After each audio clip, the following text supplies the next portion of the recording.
బ్రతికున్నప్పుడు బంధాలు, మరి చావు తర్వాత ఎవరు తోడుంటారు? అమ్మనా, నాన్ననా, అమ్మాయా లేదా అబ్బాయా, లేదా తోడబుట్టిన వాళ్ళ? శ్మశానంలో అందరూ వదిలేసి వెళ్తారు కదా, అప్పుడు నీకు భయం వేయదా? బాధ కలగదా? ఒంటరిగా మిగిలాననే భావం నీకు రాదా? వస్తే మాత్రం ఏంటి ప్రయోజనం? శ్మశానంలో తోడుండేవారు ఎవరైనా ఉంటారా? అసలు అది సాధ్యమేనా అంటే సాధ్యమే అని చెప్పాలి. మరి అంత ఆశ్చర్యపోకండి.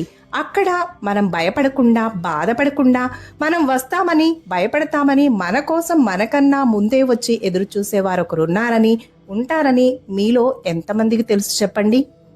ఈ విషయం కొద్దిసేపు పక్కన పెట్టి మిమ్మల్ని కొన్ని క్వశ్చన్స్ అడుగుతాను. తెలిస్తే కామెంట్ చేసి చెప్పండి. వీడియో ఎక్కడా స్కిప్ చేయొద్దు.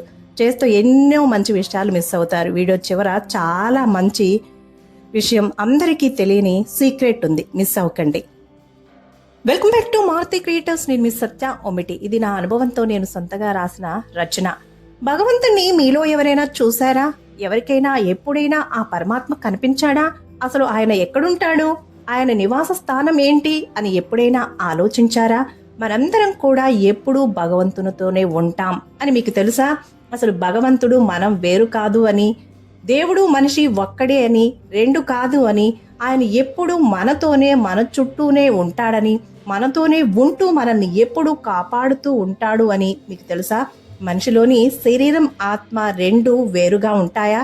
ఆత్మ కూడా మనతోనే ఉంటుంది కదా, వేరుగా ఉండదు కదా. మనం ఏదైనా పని చేయబోయే ముందు ఇది తప్పు చెయ్యకు, ఇది ఒప్పు, నిరభ్యంతరంగా చెయ్యి అని సరిగ్గా గమనిస్తే మనకే తెలిసిపోతుంది కదా. ఆ ఆత్మే పరమాత్మ స్వరూపం. మనలో ఉండి ఎప్పుడూ మనల్ని మంచి మార్గం వైపు నడవమని సంకేతాలు ఇస్తూ ఉంటాడు ఆ పరమేశ్వరుడు. ఆఖరికి అందరూ మనల్ని శ్మశానంలో ఒంటరిగా వదిలేసి వెళ్ళినా ఆ పరమేశ్వరుడు మనం భయంతో బాధపడకుండా, అరవకుండా, మన కోసం, మనకి తోడుగా ఉండడం కోసం అన్నీ వదిలేసి ఆ శ్మశానంలోనే తిరుగుతూ ఉంటాడట. ఈ విషయాన్ని పెద్దల ద్వారా విన్నప్పుడు, ఇప్పుడు మీతో షేర్ చేసుకుంటున్నప్పుడు నా కళ్ళు చెమరుస్తున్నాయి. నువ్వు ఒంటరివి కాదురా, నీకోసం నేనున్నాను, ఎప్పుడు నీకు తోడుగా నీడగా ఉంటాను అని సాక్షాత్తు ఆ భగవంతుడే మనకి అభయమిస్తున్నప్పుడు నువ్వింకా ఒంటరివి ఎలా అవుతావు?